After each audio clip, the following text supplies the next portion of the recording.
صبح کی سیر۔ مثل مشہور ہے کہ جان ہے تو جہان ہے۔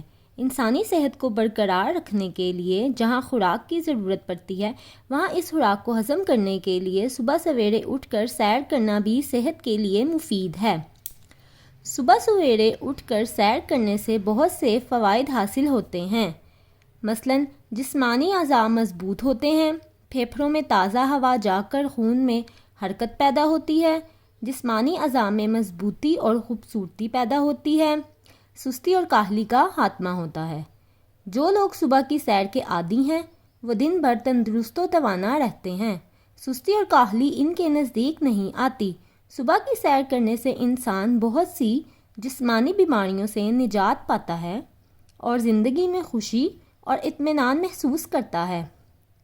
ڈاکٹروں اور حکیموں کا قول ہے کہ صبح سویرے ہری ہری گھاس پر ننگے پاؤں چلنا دماغ اور جگر کے لیے بڑا مفید ہے۔ صبح کی سیر انسانی صحت کو برقرار رکھنے اور جسمانی اعضاء میں تازگی اور قوت پیدا کرنے میں نہایت اہم کردار ادا کرتی ہے، جس سے انسان دنیا کی فکروں اور غموں سے آزاد ہو کر سکون اور آرام کی زندگی بسر کرتا ہے۔ غرض یہ کہ صبح کی سیر ہر پہلو سے انسانی صحت کے لیے مفید ہے۔